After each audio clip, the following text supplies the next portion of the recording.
been parroting the talking points of adversaries, and they fixed it. They corrected. Now it seems to be part of the toolkit. Russian talking points seem to be sought out almost by certain elements of our political class, and I feel like that is, if not entirely new, you have to go back a long ways in American history to find a major political party that is integrating the propaganda of a foreign adversary into their own platforms. I'm thinking about Matt Gaetz, for example, parroting communist propaganda in interrogating defense officials. I'm thinking about Marjorie Taylor Greene's constant parroting of that proudly, and there's no shame associated with it, it feels like. Is the Azov Battalion getting access to U.S. weapons? Not that I'm aware of, but if you have information, I seek unanimous consent to enter into the record the Global Times investigative report that that talks about training. It's from the Atlantic Council's Digital Forensics Research Lab, citing that the Azov Battalion was even getting stuff as far back as 2018. Without objection, so ordered. Any reason to disagree with that assessment, Dr. Is this the? I'm sorry. Is this the Global Times from China? No, this is. Well, that's what you read. Yeah, it might be. Yeah, would that be a reason? As a general matter, I don't take Beijing's propaganda. Well, no. Yeah, but just tell me if the allegation is true or false. I mean, I don't have any evidence one way or the other. As a general matter, I don't take Beijing's propaganda at face value. Yeah, I think that that's true, and I agree. It's a very strange thing, particularly since we see it mostly, not only, but mostly with the Republican Party in the United States.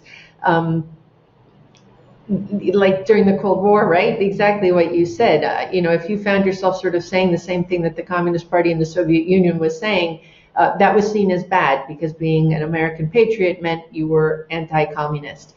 I do think what we're seeing here is much more of a convergence of ideology. We really do have a number of groups now in the United States who share some of the ideology that Russia and others are pushing. Again, some of that comes from the left. Most of it is coming from the right. And one thing also, you had mentioned, the people who are actually recruited assets and others who are sort of manipulated or are seen as, as we call them, useful idiots. And there's a spectrum, a very large spectrum in between. One of the things to understand, I think, with Russian intelligence is they don't care if you're recruited or not. You're a tool. That's it. They see you as a tool, and we're going to use you in whatever way is useful to us. And so I agree. A number of these politicians who are sort of allowing themselves to be used as tools is very worrisome. One other thing I'll mention here is in the CIA, when we are targeting somebody to recruit or to use them in some way as an asset, we have an acronym that we use. It's MICE, M-I-C-E. And this covers the sort of the vulnerabilities or the motivations of the person that we're targeting. So M is for money, I is for ideology, C is for coercion, and E is for ego.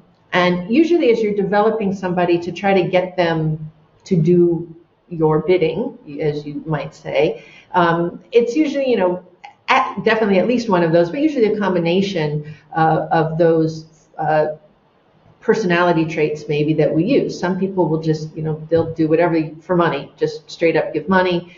Others, like I was saying during the Cold War, it's much more about ideology.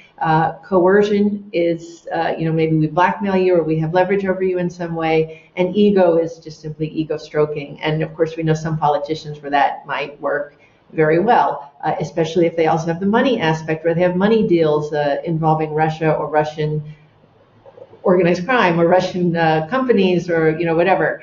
And so all of those factors come into play. And of course, the more that you are being manipulated and using that, the ideology kind of gets easier, right? Because now you're sort of already doing those things and doing that bidding that you maybe come to believe the ideology for yourself. You had this great article a while back in Politico that laid out the vulnerabilities of some of our senior officials to these kinds of approaches.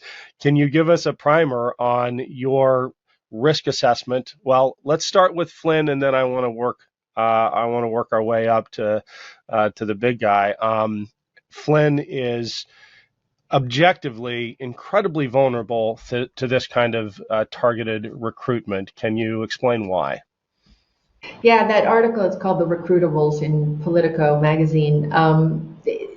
What I wrote about with Michael Flynn is, if you sort of follow his career trajectory, right? He at one point became the head of Joint Special Operations Command. He became very well known for streamlining a number of terrorist operations where we would go hit a target, come back, assess the intelligence, and immediately go hit another target, right? So JSOC was becoming very efficient during the years that they were under Flynn's command.